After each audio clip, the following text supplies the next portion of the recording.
Selamat pagi, saya Kristini Kita Simorangkir, NIM J1A11840, kelas R3, mata kuliah Teknologi Baking and Confectionery. Sebelumnya saya mengucapkan terima kasih kepada dosen pengampu Ibu Sylvia Rahmi, STP MSc, yang telah mengizinkan saya melakukan presentasi melalui video ini. Adapun topik yang saya ambil yaitu mengenai tepung pisang, substitusi tepung pisang pada pembuatan cookies dan biskuit.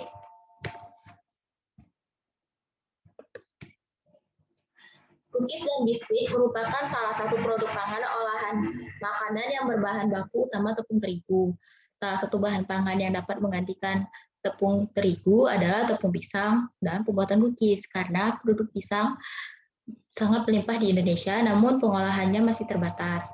Nah, buah pisang sendiri juga mengandung banyak vitamin, mineral, fosfor, kalsium, besi, bahkan mengandung pati dan juga mengandung serat yang tinggi. Nah, pemanfaatan tepung pisang sebagai bahan baku pembuatan cookies dan biskuit ini diharapkan dapat mengurangi penggunaan tepung terigu dan meningkatkan nilai ekonomis pisang. Tepung pisang merupakan hasil penggilingan buah pisang. Pembuatan tepung pisang mudah dilakukan dan biayanya tidak mahal. Nah, keunggulannya yaitu ada daya simpan lebih lama, mudah diolah menjadi produk makanan, dapat diformulasikan menjadi berbagai bentuk olahan kue, dan bersifat mudah dicerna baik oleh kalangan balita maupun lansia. Nah, pada dasarnya semua jenis pisang dapat diolah menjadi tepung pisang, namun jenis yang berbeda menghasilkan karakteristik yang berbeda pula. Nah, ciri pisang yang dapat diolah menjadi tepung pisang yaitu pisangnya yang sudah tua namun belum matang. Nah, adapun proses pembuatan tepung pisang yaitu melalui proses pengupasan, pencucian, pengirisan, pengeringan pada suhu 50 derajat Celcius selama 24 jam, penggilingan, pengayakan, dan dihasilkanlah tepung pisang. Nah, proses pembuatan cookies substitusi tepung pisang yaitu produksi tepung pisang tersebut dibuat menjadi adonan dengan adonan cookies. Setelah itu ataupun biskuit, setelah itu dilakukan pencetakan dan kemudian dipanggang. Nah, adapun formulasi cookies substitusi tepung pisang dan formulasi biskuit substitusi tepung pisang pada jurnal yang saya review yaitu pada cookies terdapat 4 perlakuan. P0 sebagai kontrol, tidak menambahkan tepung pisang, kemudian P1 menambahkan 25% tepung pisang, P2 menambahkan 50% tepung pisang, P3 menambahkan 75% tepung pisang. Sedangkan dalam biskuit terdapat 6 perlakuan yaitu formula 1 90% terigu banding 10% tepung pisang, F2 85% terigu banding 15% tepung pisang, F3 80% dibanding 20%, F4 75% terigu banding 25% tepung pisang, F5 70% terigu banding 30% tepung pisang, F6 65% terigu banding 35% tepung pisang. Nah, adapun hasil yang didapatkan pada substitusi tepung terigu dengan tepung pisang terhadap cookies yaitu dalam sifat fisik cookies substitusi tepung pisang rasanya tidak berbeda nyata dengan cookies pada umumnya yang tanpa penambahan tepung pisang. Sedangkan warnanya terdapat pengaruh yang sangat nyata yaitu konsentrasi penambahan 50% dan 75% itu warnanya semakin gelap karena kandungan tepung pisang yang identik dengan gula dan juga pisang yang mengandung vitamin C sehingga terjadi reaksi Maillard atau perubahan warna selama pemanggangan menjadi kecoklatan. Nah, tapi konsentrasi penambahan 50% dan 70% ini masih memiliki tingkat kesukaan yang sama dengan terigu. Nah, aroma yang dihasilkan yaitu tidak berbeda nyata karena masih khas karamel dan juga khas proses pemanggangan. Nah, tekstur yang dihasilkan berbeda nyata karena semakin tinggi penambahan tepung pisang, maka semakin tidak renyah atau semakin keras cookies yang dihasilkan. Sehingga maksimal konsentrasi tepung pisang yang ditambahkan adalah 50% saja. Nah, penerimaan keseluruhan ada yang dipilih oleh panelis itu formulasi hingga 75% masih disukai, masih tingkat kesukaannya sama dengan cookies terigu.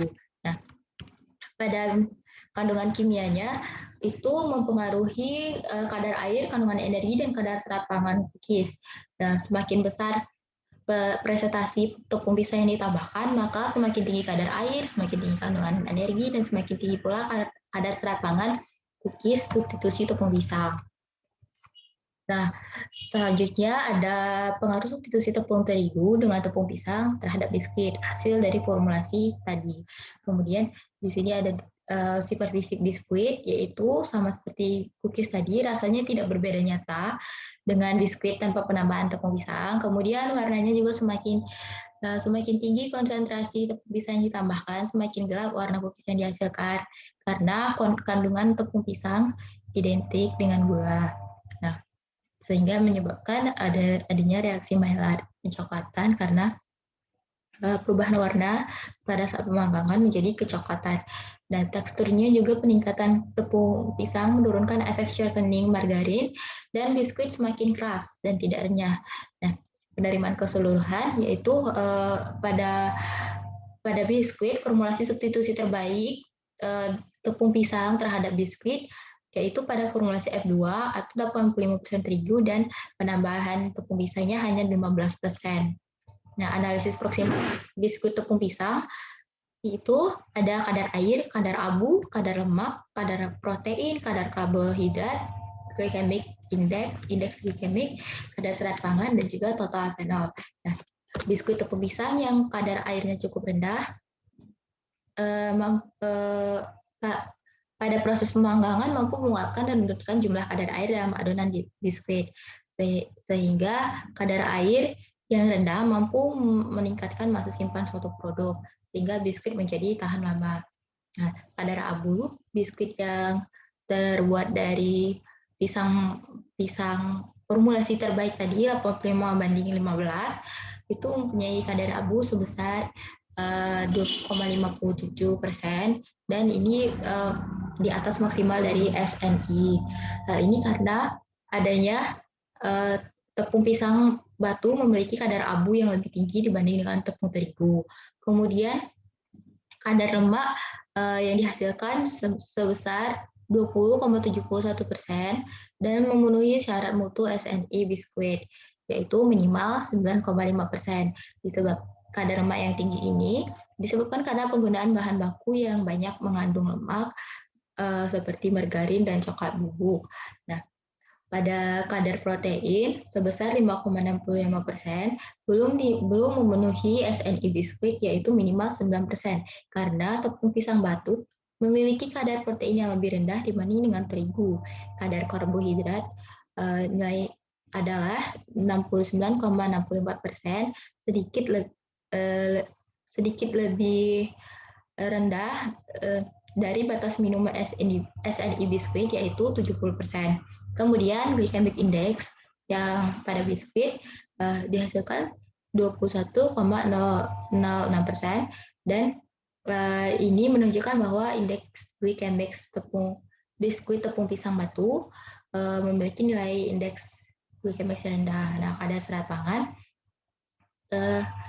yang terdapat kadar serat pangan yang didapat pada biskuit tepung pisang ini adalah kadar serat pangan tidak larut yang lebih banyak, lebih dominan daripada kadar serat pangan yang larut. Total fenol dalam biskuit tepung pisang itu mampu menaikkan total fenol yang terkandung dalam biskuit. Jadi semakin tinggi tingkat total fenol biskuit tepung pisang. Nah, kesimpulannya yang dapat dari ketiga jurnal tersebut adalah pemanfaatan tepung pisang dalam pembuatan cookies, cookies dan biskuit menghasilkan sifat organoleptik yang berbeda nyata terhadap tekstur, warna, dan tidak berbeda nyata terhadap rasa. Semakin tinggi konsentrasi tepung pisang yang ditambahkan, maka semakin gelap warna cookies dan biskuit yang dihasilkan, dan semakin tidak renyah atau semakin keras. Nah, semakin besar kadar tepung pisang, semakin kecil kadar air cookies dan biskuit, semakin besar kandungan air dan kandungan energi dan kadar serat. Nah, penambahan konsentrasi maksimal terbaik yang disarankan yaitu adalah 50% karena 50% tersebut adalah yang merupakan penerimaan keseluruhan cookies menurut penulis. Sekian presentasi teknologi baking and confectionery. Segala kekurangan dan kesalahan dalam penyampaian presentasi saya mohon maaf yang sebesar-besarnya. Saya akhiri dengan mengucapkan terima kasih.